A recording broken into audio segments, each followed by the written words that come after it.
Reddit, what is the most, thanks, gift that you've ever received during the holidays? I've been a vegetarian for 20 years now. Last Christmas, my aunt gave me a barbecue cookbook and told me it was because men won't date a woman who doesn't know how to cook them steak. Dear Auntie, I'm single, not because I'm a vegetarian, but because I have a shit personality. A few years ago, my in-laws handed out their gifts to my wife, me, and my wife's sister and her then boyfriend. I opened my gift and it was a very large jar of oregano seasoning. It was like the size you would get at Costco, seriously large. I was sort of confused, because they gave their other daughter's boyfriend 3 to 4 t-shirts, a hat and a jacket from his favorite sports team, and all they could come up with for me was a seriously huge jar of cooking seasoning. My father-in-law said he knew I liked to cook. I don't like to cook at all, and I got the impression they just forgot to buy me anything or couldn't be bothered to come up with anything better. I really don't mind getting a weird gift, but it hurts when it's so clearly obvious they didn't care enough to put even a modicum of thought into it, while at the same time see them buy such thoughtful gifts for their other daughter's boyfriend when I've been their son-in-law for 5 years. At that point, I put the seasoning in their pantry before we left to go home. My sister bought me a compact disc she really wanted for herself. When I opened it, she said, "If you don't like it, I'll just take it." I didn't like it. I kept it. My dad used to buy me compact discs with the knowledge that I'd transfer the music to my player, and then not need the physical compact disc, so he could have it in his car. Perfect system. When I had my daughter, my grandmother arbitrarily decided that I was going to collect nutcrackers. Every year, she gives us a new one. So now I have 13 creepy 50 centimeters tall wooden men of various types in my living room for the whole of December. I hate them and fully believe that one day they will rise up and murder me in my sleep. My parents found the Amazon wishlist of someone with the same name as me but not me. Thought it was a bunch of weird items, decided to not check in with me or any other family member to see if they had the right list. And that's how I, as 24-year-old male, got a maternity body pillow for Christmas. Yeah, but now you have an awesome pillow. Once when I was 18, my great-aunt found out I liked cats, so for Christmas she got me a clip-on tail with matching ears. The same crockpot 3 years in a row from my ex-husband's mother. His new wife was gifted one last year. I'm certain that this woman has a pallet of crockpots stashed somewhere in her house. The very first holiday after my wedding, my mother-in-law sends my wife and I, each separately, the same self-help book on how to survive living with an abusive spouse. Not how to divorce or anything, but how to live in the relationship with an abusive spouse. Not just to her, not just to me. To both of us. 2 copies of the book. An industrial-sized jar of dill pickles. From my grandparents. They saw me take a pickle out of a jar and eat it once when I was 8. Now every year, without fail, I get a jar of pickles for my birthday and Christmas. It's my thing to them. I was watching a movie with a guy I was dating at his apartment. We had popcorn, and he asked me what I wanted to drink.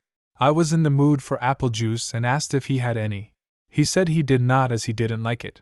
I requested a different beverage and everything was fine. The next time I went over, he brought me a glass of apple juice. I found it very thoughtful that he had remembered and gotten me apple juice. Then he took me to the kitchen and showed me he had stocked a whole cabinet with apple juice so it would be available any time I came over. The thing is, I don't really like apple juice that much. I only drink it occasionally and happened to be in the mood that first time I requested it. But now I felt obligated to drink all that apple juice since he bought it specifically for me. The more apple juice I drank, the more he bought, and I was up against a never-ending cabinet of apple juice. I wonder what he did with the cabinet full of juice he hated when we broke up. So my family makes this our theme. Instead of Merry Christmas, we have Happy Crappy Christmas. Basically, instead of spending hundreds of dollars on gifts we don't know if the other person will like, we just buy dollar store and wish gifts that we are fairly certain the recipient will not like, but will laugh at the idea of it. Last year, I think my sister won, when she bought us cheap, Chinese anal bleaching kits. My dad's contribution to Christmas every year is to give everyone a cheap dollar store gun of some sort, ping-pong ball gun, dart gun, etc., and we have a massive gunfight until they're all broken. Usually takes about an hour for every last one to break, but it's a pretty good tradition that costs next to nothing. A hot pink sweater that was literally covered in sparkles with a little bow on it.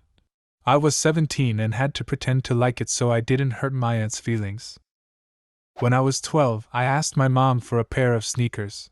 Instead of going for the basic ones, she got these checkered pink, red and blue ones that were just so horribly ugly. I pretended to like them but then asked my mom later if we could exchange them.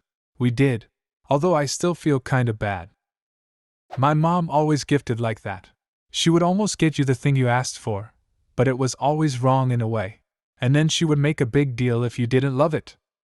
Good to know other moms do that too. Clowns. Every year a new clown. Try to tell my abuelito I don't like clowns. They are weird. Get a new clown figurine, doll, lamp, picture, or whatever every year for Christmas and birthday. I have boxes of clowns. Thankfully, sometime in my mid-20s my father managed to divert him to kittens. But that was only after 4 awkward years when he decided I loved cows. I don't love cows either. On the bright side, since I kept them all on my dresser growing up, I was never afraid of clowns. They're just background noise to me. I could probably walk into one in a dark alley and just be all, "Oh, it's just one more damn clown." My mother tries to start new collections for family members that they do not want. She's trying so hard to make sure that we remember her when she's gone. It's like she's trying to conjure sentimentality. She also tries to give us new hobbies we don't want. I was a step-grandchild and my grandmother sold Avon to feed her addiction.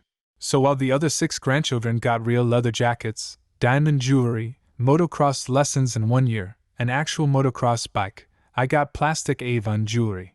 For reasons too long to list here, I got placed with my grandparents 2 weeks before Christmas when I was 16.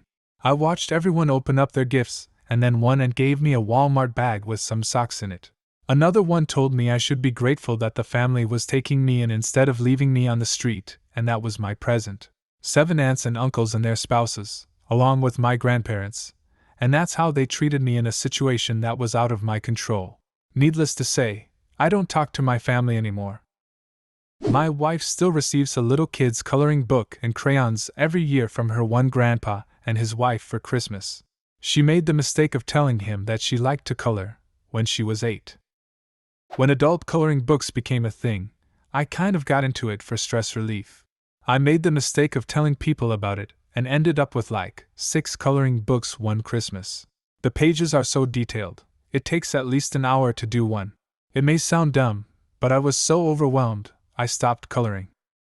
My grandparents had a tradition wherein they would give a new Christmas ornament to each grandkid every year. 1 year, I think I was about 5, my great-grandma gave me the most beautiful ornament. It was elegant and tasteful, and way too pretty for a kindergartner. Everyone in my family was like, "Where did she get that? She hasn't been able to get out to shop yet." Turns out, she stole it all discreet like off the nursing home's Christmas tree. Great-grandma passed in '89. My mom still has that thing, and we still laugh about it to this day. Even to this day, when my wife and I make pretty decent money, my grandma, 96 years old, still write us a check for $15 each Christmas. It's very kind of her, but not as awesome to receive in your 30s as it was when I was 12. The same box of specially spiced tea I gave my mom the year before, I gave it to her again the year after. A jar of peanut butter that was already opened. God bless you, Grandma. What's the most WTF Christmas gift you've ever received? Leave a comment and subscribe to the channel if you want to see more videos like this one.